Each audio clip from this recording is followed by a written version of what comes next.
Coming up on today's episode of Airborne Unlimited, the FAA may allow BasicMed for safety pilots. Also, Pentagon creates new organization for UFO analysis, and Technam P2010 TDI certificated. Thank you for joining us. I'm your host, Kimberly Kay. FAA may allow BasicMed for safety pilots. The FAA is proposing to fix a technicality in the Federal Aviation Regulations that prevents pilots flying under BasicMed from operating, in most cases, as safety pilots under simulated instrument conditions. The fix is included in a recently released notice of proposed rulemaking that requires commercial balloon pilots to hold second-class medicals to fulfill a congressional mandate implemented after a high-profile accident several years ago. The FAA created BasicMed in 2017.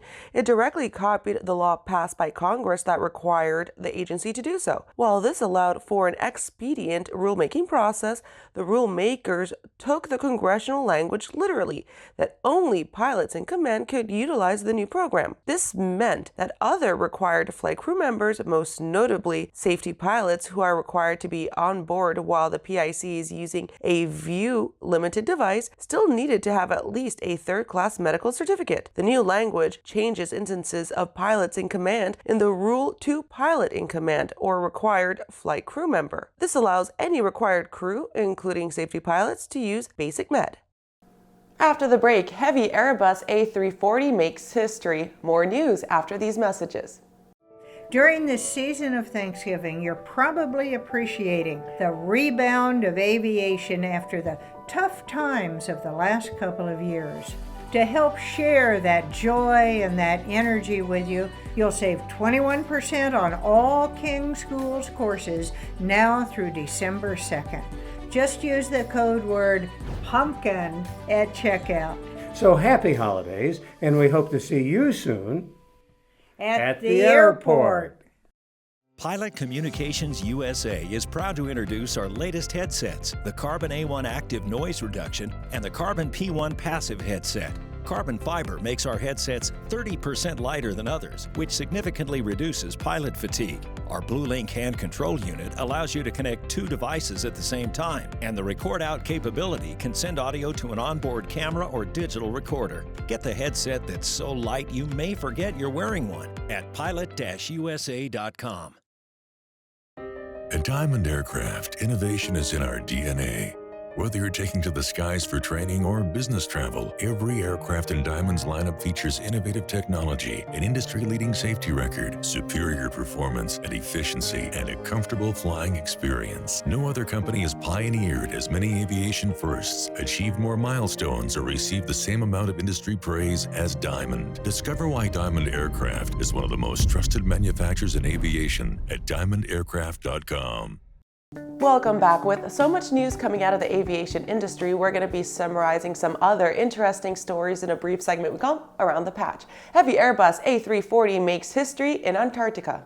Highfly made their mark on Airbus history on November 2nd when they landed their A340-313HGW on an Antarctic blue glacial ice runway, flying from Cape Town, South Africa to the Wolf's Fang runway, Antarctica. The aircraft began its seasonal service flying tourists, scientists, and essential cargo to the desolate, isolated region. With a few preparations, the four-engine, high-gross-weight aircraft can ferry all the necessities for the region with its maximum gross takeoff weight of 275 tons. UK demo team Red Arrows has new members. The Royal Air Force aerobatic team, the Red Arrows, has added 3 new pilots to its roster for 2022 display season. The crew has begun training at RCAF, Scampton, and subject to Public Display Authority approval. We'll see performance before the public from early June 2022, both at home, in the United Kingdom, and abroad at select air shows. Additional Chinook helicopters heading to Army Spec Ops. Boeing will build 6 more MH-47G Block II Chinooks for the U.S. Army Special Operations Aviation Command as part of their $246 million contract. Delivery of these aircraft are scheduled to start in 2023. With the additional order, Boeing is now under contract for 30 MH-47G Block II Chinooks, 4 of which have been delivered to date. These aircraft will be the first to include the new active parallel equator subsystem. RCAF honors first female tactical helicopter pilot upon retirement. Claire de Repentigny grew up northeast of Montreal in the town that bears her name. Always interested in aviation, she wanted to be a military pilot long before women were allowed. In 1986, it was announced that women would be allowed to become pilots in the Royal Canadian Air Force. Over the last 4 decades, Claire managed to balance her husband's military postings, the needs of her children, and somehow still managed to serve for over 30 years. She accumulated over 1,700 flying hours, mostly on Twin Huey and Griffin. Well, that does it for today's trip around the patch. Now as we turn to the rest of the news, Pentagon creates new organization for UFO analysis.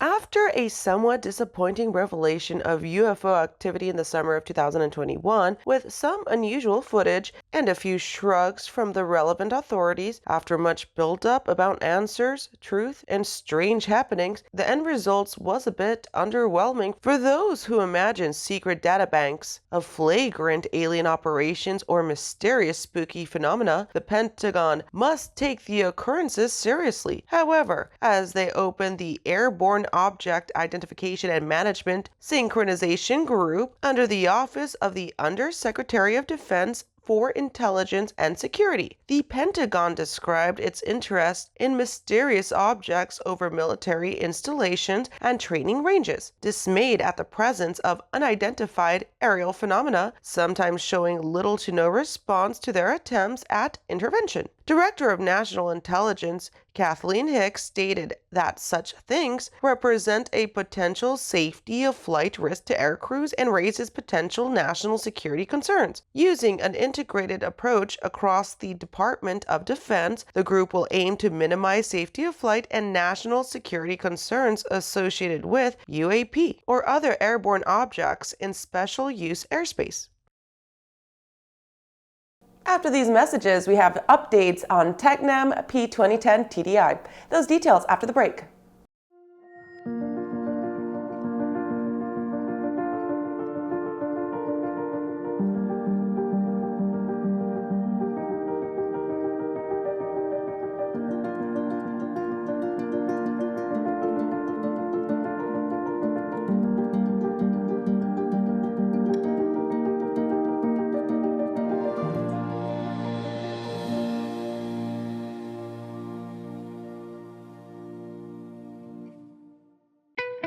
There's a difference between charting a steady course and pushing for the ceiling. And for nearly a century, Hartzell Propeller has been defining that difference. It's in our passion for engineering and research and our dedication to testing the limits of performance. We are built on honor. We are Hartzell Propeller. The Zephyr is what you have always wanted. A highly capable 2-seat turbine-powered helicopter with great ramp appeal, 100-mile-per-hour cruise speed, 172 nautical mile range, and to top it all off, a first-of-its-kind emergency airframe parachute system. The Curdy Design Zephyr, unique, advanced, innovative, and highly capable. Your ultimate freedom machine is available now at zephyr.eu.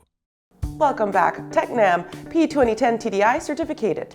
Tecnam's P2010 TDI has been awarded a full type certificate in some great news for those wanting more general aviation aircraft compatible with diesel and jet A fuels. The 4-seat, high-wing, single-engine aircraft combines economical performance, aerodynamics, and modern avionics, provide an interesting alternative to traditional competing aircraft. The wide curve fuselage reportedly provides a fine match to the diesel engine. The third-door back seat accessibility, safety, and reliability inherent to the P2010's design, combined with the increased efficiency of diesel fuel through lower operating costs. The 170 horsepower turbocharged engine is the lowest output option in the lineup when compared to its 180 horsepower or 215 horsepower avgas brethren. The diesel, however, boasts good cruise fuel burn efficiency and performance. The turbo diesel power plant offers fuel burn that ranges as low as 4.5 gallons per hour at 55% power to 7 gallons per hour at 75% power. Turbocharging provides consistent altitude agnostic performance up to 8,000 feet and allows operations up to 18,000 feet, made more enjoyable with Tecnam's optional oxygen system.